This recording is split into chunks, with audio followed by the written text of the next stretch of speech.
believe a bunch of them lying, girl.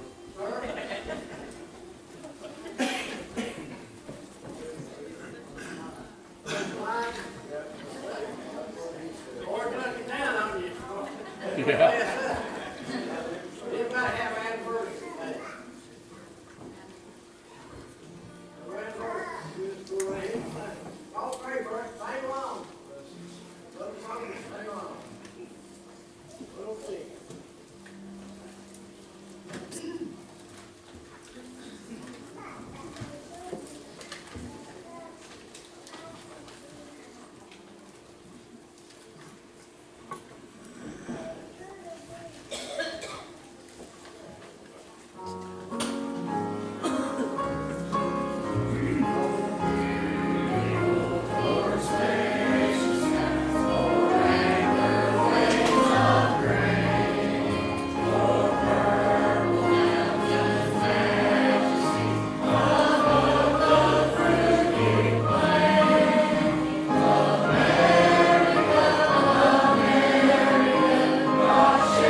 another microphone on me. I've got more microphones. I know what to do with it. But it's good to be in the house of God. Aren't you glad you're saved this morning? That's free by the grace of God. Every one of us was in the devil's prison at one day, but he came and he set us free. And there might be somebody here today that's been set free. If you're here, I'll be straight with you. Always, that's one thing I will be. I'll always shoot straight with you. If you're here and you've never been saved by the grace of God, I hope it's your day. Before we get into the message, we got just a few little things extra we want to do today. Tomorrow's Veterans Day, and we'd like to ask all of our veterans, if you would, come up front and stand. I thought it was small. Today is Veterans Day. Okay. Anyway, it's supposed to say we got to do it Sunday school, so we'd ask all of our veterans if you would come up front this time and stand with like all of our veterans, if you would. Come on up front. Don't be shy, gentlemen. Amen.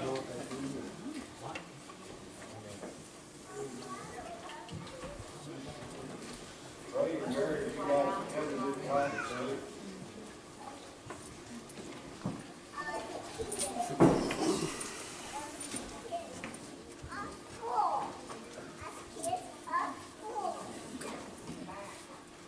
Journey's in the back. You gonna stay up there? Yeah. You see standing before you folks, the reason that we can be here today. Amen.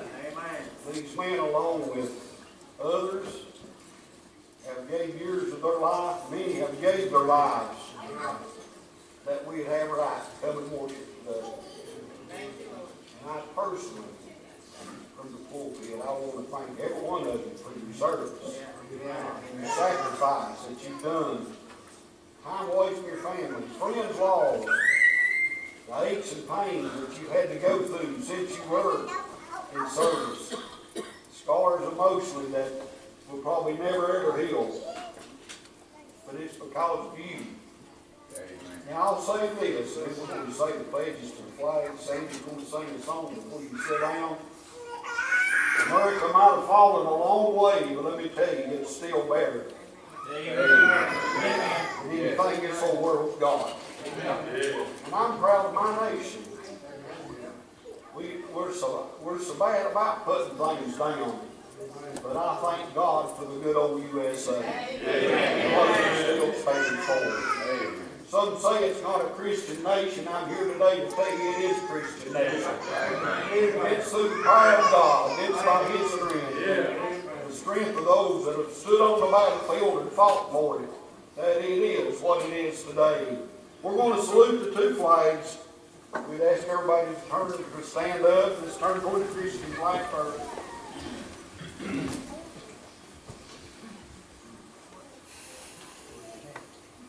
We'll salute the Christian flag and say our pledge to it. I pledge allegiance to the Christian flag and to the Savior, for whose kingdom it stands, one brotherhood, uniting all Christians in service and in love. Let's all turn, if you would, to the American flag. We're going to ask one of the veterans. Brother Marvin, would you like to lead us? He can't hear his voice. Brother Ralph, would you lead us in a pledge to the American flag?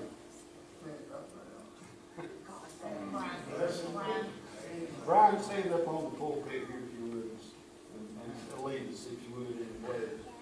Folks, this flag means something. Amen. Pledge allegiance to the flag of the United States of America and to the republic for which it stands, one nation, under God, indivisible, with liberty and justice for all. We'd ask you all to stand and stay at attention to the flag, if you would, while Sandy comes and sings.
From the lakes of Minnesota to the hills of Tennessee, across the plains of Texas, from sea to shining sea, from Detroit down to Kingsport, from New York to LA. There's pride in every American heart. It's time we stand and say, hey. I'm proud to be an American, for at least I know I'm free. And I won't forget the men who died and gave that right to me. And I'll gladly stand up next to you when these men are still today. 'Cause there ain't no doubt I love this land. God bless the USA.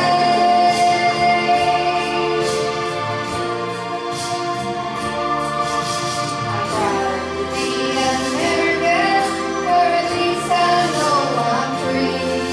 And I won't forget the men who died and gave that right to me. And I'll gladly stand up next to you and remember still today. There ain't no doubt I love this land. God bless the USA.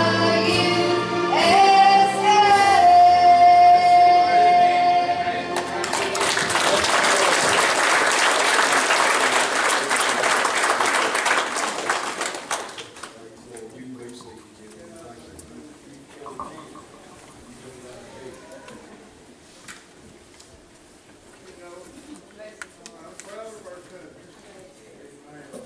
I'm proud of our God. Yeah. He just filled my cup this morning.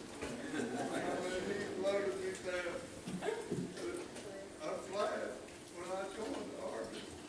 The rest has been our country, but 1972, July the 7th, 1972, I joined the real army. God, God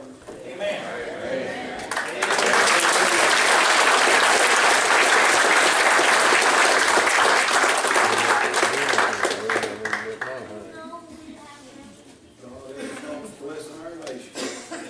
Where would we be? We won't be before you in a few minutes. We've still got some good things yet to come that we already know about. If you would, turn with me. I'll get right into the lesson this morning. Not holding but a few minutes. 6th chapter of the book of Joshua. Old timers used to say Joshua. We call it Joshua. 6th chapter of the book of Joshua, and when you find it, stand with us while we read God's word out of respect to his holy and precious word. We'll read about 7 verses. If you're not able to stand now, that's fine. We understand that. Some can't.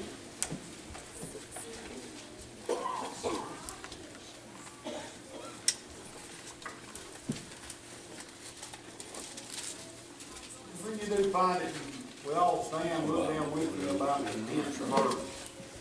10th verse of the 6th chapter of the book of Joshua says, And Joshua had commanded the people, saying, Ye shall not shout, nor make any noise with your voice, neither shall any word proceed out of your mouth, until the day I bid you shout, then shall ye shout.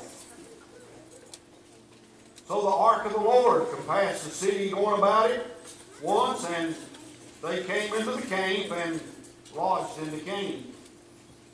And Joshua rose early in the morning, and the priests took up the ark of the Lord, and the 7 priests bearing the 7 trumpets of ram's horn before the ark of the Lord went on continually, and blew with the trumpets, and the armed men went before them.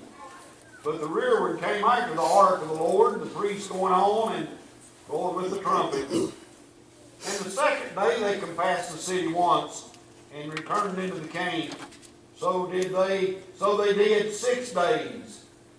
And it came to pass on the 7th day that they rose early about the dawning of the day, compassed the city after the same manner 7 times. Only on that day they compassed the city 7 times. And it came to pass at the 7th time, when the priests blew with the trumpets, Joshua said unto the people, Shout, for the Lord hath given you the city, and that's all I'm going to read. You can be seated if you like. If you have a thought, and if there was a thought that I could give you that I would like to take today for a text, my text would be one word, and that word's not even mentioned in here, but my text would be the word victory. Amen. Yes. Victory. And I'd like for you to imagine, if you would, just for a few moments, and I won't be before you too long, I don't think. But you imagine, here's a group of people that for 40 years, do you realize that these people that's marching around Jericho is still wearing the same shoes they wore for 40 years? Yeah. The clothes on their back, they've been wearing them for 40 years. For 40 years, they've been dependent on God. Amen. And for 40 years, every day they'd get up and God would supply their needs. Close to 3.5 million people. Every day they'd look out, and the Bible said that He fed them with the food that angels eat. When they wanted meat, God sent quail. When they wanted bread, He rained manna down from heaven. Yeah. For 40 years, they'd been waiting for something. Yeah. God said, you can't cross the river yet, you got to wait a little while. Yeah. Said, the day will come that you'll cross the river. Yeah. Finally, the Bible said Moses, the servant of the Lord, was dead, and God spoke to Joshua and said, prepare the people, for in 3 days, He said, you'll cross over this river. I started to preach one time on 3 days and what's happened in 3 days down through the Bible. And what a thought it is.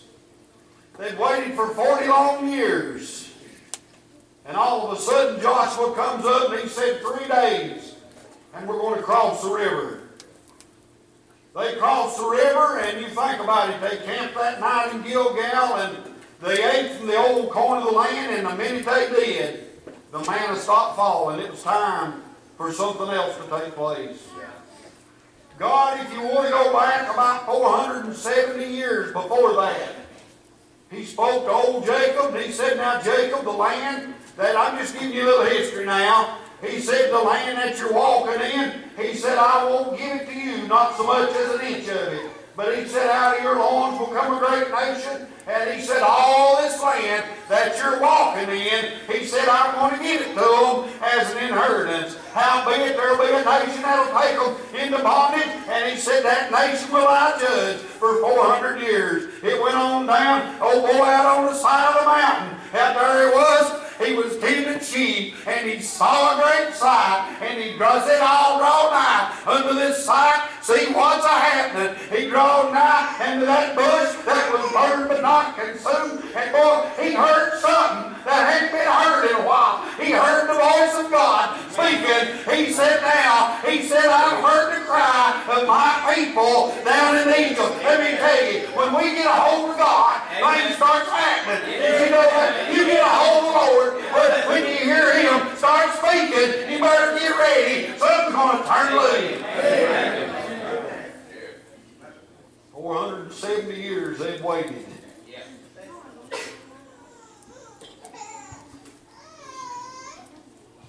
And all of a sudden, don't you think about this. All that had been prophesied, all that had been taught, all that had ever been said about the promised land, there it was. Yeah. Some didn't want to go. Did you know that? There was 2 tribes of Israel said, we'll stay over out in the desert side. They sent out 12 spies into the land. 10 of them came back and said, hey, we can't do it. Said that land over there, said it's full of giants. It's full of warriors. We can't do it. And everybody was dejected. And I can see old Caleb and Joshua, when they come walking through there, the pot of grapes between them so big, it took a pole to carry them. They said, boys, y'all ain't going to believe. You ain't going to believe what God's got waiting on us over in the promised land. Yeah.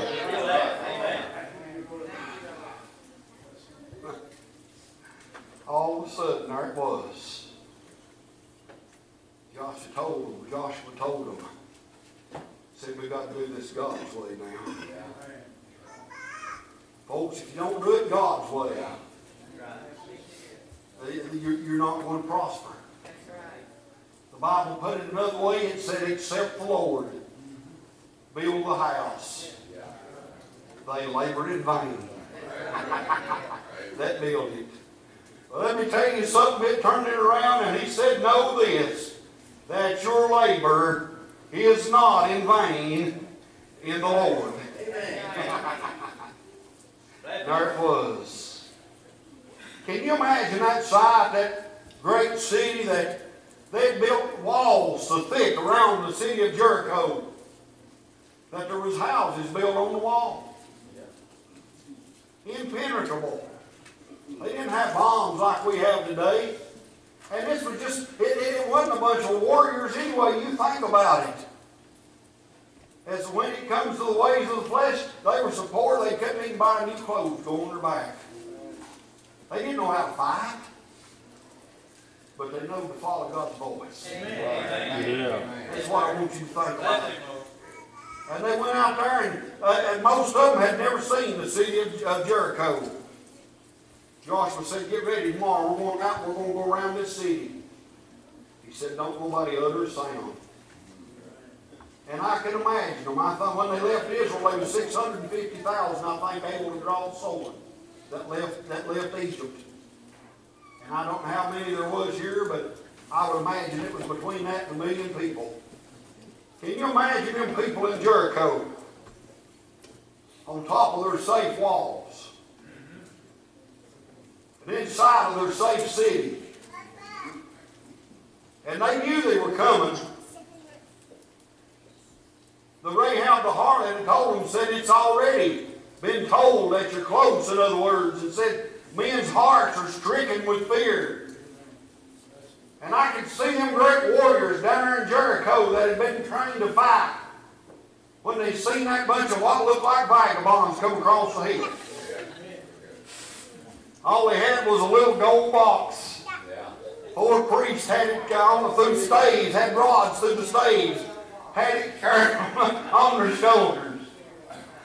Had a bunch of priests or a bunch of people clothed in purple out front, walking in front of them with ram's horns, blowing on them old horns. Behind them looked like a great army that was coming, and I don't know if they even had swords or what they had. They just started walking around the city. Not a word was spoken. I can imagine what the Israelites felt when they come across the hill and they seen those walls. And folks, I wish I had about 2 hours this morning. Let me tell you, there's walls in our lives. Amen. And where I finally want to get to with this, you'll never win a victory. You'll never win a victory till you fight a battle. Amen. And you'll never win a battle to win the victory until you trust God to win it. That's right. Amen. They come across that hill and they seen that great city of Jericho, and I guess some of them thought, man, what walls. Them people there in Jericho thought, well, this ain't near what we was expecting.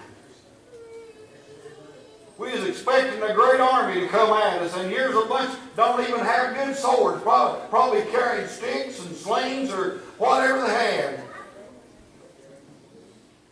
Let me tell you something. They didn't know the box. That little gold box, they didn't know what that represented. They didn't know what was in that. And I guess by the end of 7 days, not a word spoke, not a shout given. Joshua told them, I read it to you. Don't you say a word now. You keep silence. The Bible said over in the book of Ecclesiastes, it said to everything there is a season. There's a time to be quiet, and there's a time to shout too. Amen. Boy, when we come to worship our God, it's time to shout. Did you know that? That's a time for worship. That's a time for praise. I guess by the 7th day it kind of got boring to the people of Jericho.